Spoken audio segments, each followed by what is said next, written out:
Um país é feito por suas instituições. Esta semana, esta casa tomou uma decisão histórica de restabelecer no comando desta casa um político de uma grande formação e que, com certeza, deverá mudar a composição política dentro do Congresso. Eu gostaria da opinião da nossa especialista, Helena Chagas. Nossa, Ivanir, acho que você está até exagerando no otimismo. Eu não sei se está com essa bola toda, mas sem a menor sombra de dúvida, a eleição do Rodrigo Maia tem um significado importantíssimo para o governo Temer, porque vai ajudá-lo a aprovar a sua pauta, e também é importante para a própria Câmara na tentativa de resgatar um pouco aquela imagem tão ruim que ela teve nos últimos tempos com o Eduardo Cunha.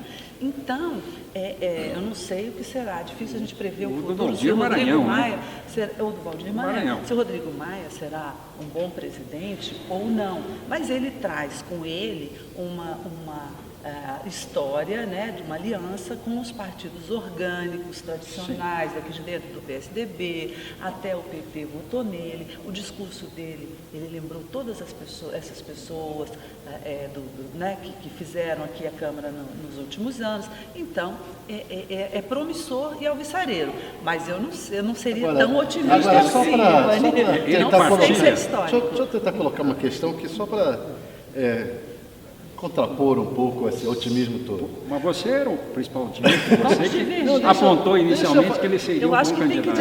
Eu apontei que ele seria um candidato forte. E era evidente que seria um candidato forte, por quê? Porque ele tem trânsito junto ao pessoal do Eduardo Cunha, e de trânsito no governo, e trânsito nos partidos tradicionais da casa.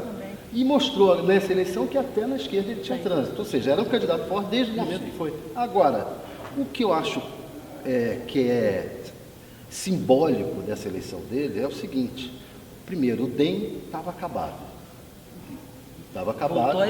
Voltou a existir forte, tem um ministro forte, o ministro da Educação, e o presidente da Câmara, um partido que estava morto. Segundo, o PSDB como também, você escreveu, o PSDB volta ao centro do poder, ao núcleo. Não houve uma volta ao passado, não está havendo uma volta ao passado? Você não acha, Andrei, parecido com o Fernando? O que você acha, Andrei? Tem esse lado, mas a coisa que mais assim, me chama a atenção não é se é bom ou se é ruim, é que volta à normalidade. Sim. Aqui estava uma coisa que eu jamais tinha visto, olha que tem décadas que eu vou aqui, a bagunça que estava aqui. Eu nunca vi, quer dizer, a gente achava que o exemplo máximo de desorganização tinha sido o Severino Cavalcante. Mas esse Valdir Maranhão é muito pior que o Nossa, é estadista, né? Agora, a gente tinha candidato aí, o Manato, se lembra? Não, pois é. Os discursos tinha candidato. E aí, essa coisa ficou tão bagunçada que também chegaram a ter 14 candidatos. Por que isso? Porque desmanchou os partidos. Desmanchou a estrutura partidária. O que o Rodrigo Maia fez foi recompor os partidos. Inclusive, o Centrão vai acabar. Os próprios líderes do Centrão vão acabar. Eu acho que o Centrão sem Eduardo Cunha. Essa que é a questão que eu queria perguntar para vocês. Vocês acham que o Centrão vai acabar? Eu não sei se ele formalmente acaba. Agora, que ele vai perder aquela estrutura, o amálgama que ele tinha, que era dado pelo Eduardo Cunha, era ele que dava a direção do Centrão. Você acha, Brito? O Centrão vai acabar? Aqui se falou muito. Em todo momento se falava aqui, não, porque na época do Ulisses, né, nós estamos diante do momento em que o parlamento está precisando de uma figura como Ulisses. Eu acho assim, que todos vocês estão certos, todas as observações são corretas.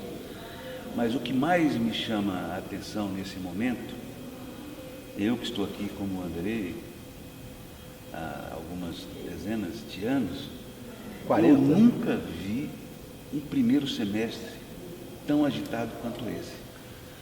Você teve, antes de mais nada, você tem um presidente empichado, ou na iminência disso. Você tem um presidente da Câmara... Na iminência de ser cassado. Na iminência de ser cassado. Você tem, enfim, sem número de questões. Um governo provisório dando um cavalo de pau na economia e no país inteiro. Enfim, eu nunca vi, sinceramente, um primeiro turno, um primeiro semestre, tão movimentado quanto esse. Não sei se vocês concordam. Eu queria só falar um negócio sobre o Centrão. o presidente interino Michel Temer deu uma entrevista para o Estadão dizendo que vai desidratar o Centrão. Tá, essa é uma coisa. Outra coisa é a seguinte, com a saída do Eduardo Cunha, eles não têm mais nada que os une assim, então, sabe, não tem uma pessoa que lidere. Um nome que poderia surgir, quer dizer, o Rogério Rosso, por ter sido candidato, etc. Perdeu.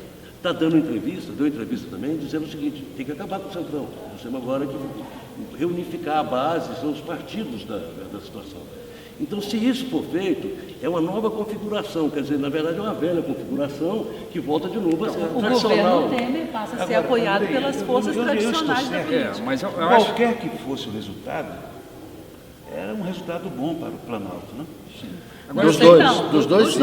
Agora, dois. a minha dúvida, eu queria saber de você, isso não vai deixar sequelas? O Planalto interferiu no PMDB Aí é que fortemente. tá. Eu acho que o Planalto tem uma série de parafusos a apertar. O principal deles é o do PMDB. Por que o PMDB, que é o partido do Michel, arrumou, na última hora, de eleger um candidato, só um instantinho, à presidência da Câmara? É sinal de que há uma insatisfação dentro da bancada, talvez motivada até pelo excesso de espaço que o Centrão tinha no governo. Outro parafuso que eu acho que ainda vai dar trabalho. De início era o Centrão, mas hoje a insatisfação é o PSDB. Sim, também.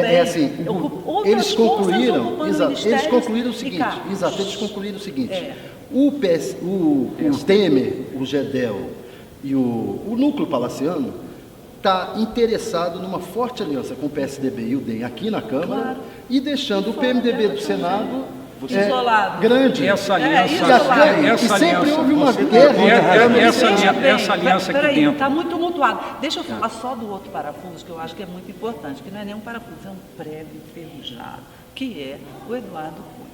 Está todo mundo dizendo que ele está morto, realmente ele está morto, ele está derrotado, ele será caçado. Agora, ele é um personagem perigoso e imprevisível. Se ele resolve fazer uma delação, premiada ou não, né? Pode ser que não aceitem a delação premiada dele e que ele saia explodindo o quarteirão do mesmo jeito. Ele pode levar o PMDB. Então, ou Temer, enfim, você ainda tem um fator de instabilidade aí relacionado à Lava Jato e agravado com a situação do Eduardo Cunha. Você tem toda a razão, porque na madrugada, depois que terminou aqui a sessão, eu saía esperar o carro ali e encontrei 2 deputados vitoriosos. Eles estavam, obviamente, felizes e tudo, mas preocupados com esses parafusos. Esse sujeito. Eu queria botar uma questão de fundo, que é, pegando a questão do Tales, PMDB, PSDB e DEM se juntam.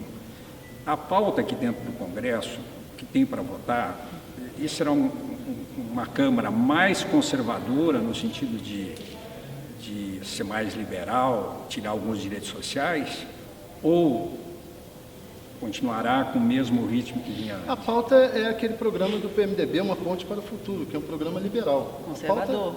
Conservador, sem a menor dúvida. Agora, a gente não sabe se tudo isso vai ser aprovado do jeito que está. O Congresso geralmente muda essas propostas. Então, naturalmente, a gente pode esperar que o Temer terá várias propostas aprovadas. O teto, por exemplo. Agora, eu não acredito que esse teto acabe tirando todo o dinheiro da educação e da saúde, como parece. Aposto que aqui dentro eles vão dar algum jeito de salvaguardar alguns setores. Eu acho que tudo vai ser uma grande negociação. Mas o principal é que agora tem condição de haver negociação. Isso. Antes não tinha. Exatamente isso. Agora você cria um ambiente que dá para negociar. É evidente que a pauta que vai fazer é a equipe econômica. A equipe econômica tem cara e tem... Você olha e diz, é liberal, é isso, não há dúvida. E há até umas condições favoráveis aqui, mesmo mudando, há umas condições favoráveis porque há uma sensação de que é preciso sair da crise, né? Porque a crise é muito grave, gente, a crise econômica é muito grave. E fora essa crise econômica muito grave, o Congresso continua, como vários outros setores, ainda refém do avanço da Operação Lava Jato. Né? Agora, Andrei, além das sequelas que possam haver na base governista, por conta há uma sequela, vão haver sequelas na esquerda, né? A esquerda, nesse processo, ela também Ela não é que perde ou ganha, ela sofreu muito, ela bateu muita cabeça. O Lula fez campanha para o Rodrigo, o PT se rebelou contra o Lula, aí o PCdoB disseram que o Lula traiu. lançou o Marcelo Castro. O que não é meia verdade. E aí o PCdoB lançou um candidato que era laranja, depois veio aqui o próprio Rodrigo e fez delação sem premiar. Não chegou a ser premiado porque foi gratuito, entregou que o Rolando Brito... Mas vocês viram que o Rodrigo mencionou o Zé Genuíno no discurso dele? Quer dizer, ele está... Orlando Silva, o desculpa. Rodrigo, o Rodrigo, ele está também querendo agradar a esquerda. Ele não vai alijar a esquerda. A esquerda que esteve com ele. A esquerda que esteve Agora, eu com falei ele. do Aldo Arantes, que é muito amigo dele. Aldo Rebelo. Aldo Rebelo. Nós estamos péssimos. Orlando Brito me pergunta. Vocês estão O segundo idosos. semestre agora está no fim. E passada essa gripe ou essa febre aí do episódio Cunha, o que resta agora, quer dizer, o futuro agora indica para o quê? Qual é o próximo tempo de tensão? É o impeachment?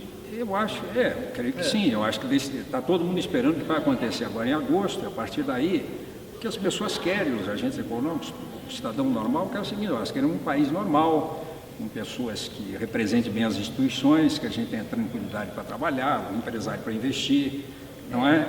Eu acho... E olhar o futuro da humanidade, né? Não dá para olhar para trás, tem que olhar para frente. Eu acho que a cassação do Cunha não vai ser um passeio. Vai ser cassado tranquilamente. Agora, ele é tipo um Jason, que não quer morrer. Eu continuo então, insistindo na tese que o Andrei um discorda um zumbi por pouco aí. de mim. Eu acho o seguinte, o Cunha é arriscado dele conseguir transferir o processo da filha e da mulher dele lá do Sul para o Rio de Janeiro. E se ele conseguir fazer isso, é o que ele está tentando, ganhando tempo, só isso explica ele ficar tentando ganhar tempo se ele sabe que vai ser condenado.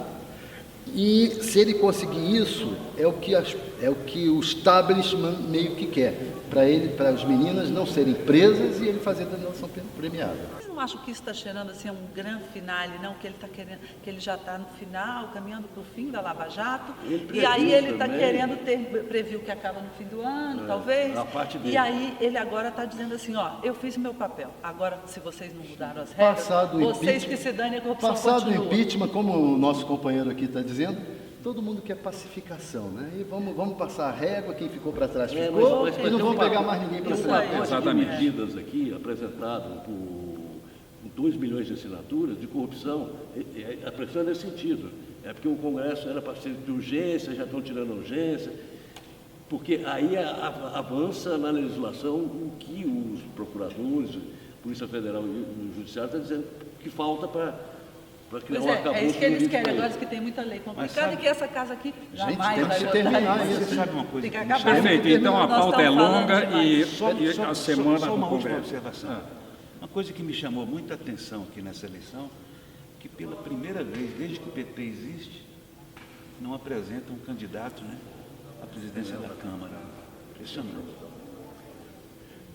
Nós estamos aqui no plenário da Câmara, né? Onde Estamos aqui no plenário da Câmara e uma boa semana com nossos profissionais divergentes que trabalham aqui a semana inteira, procurando as informações.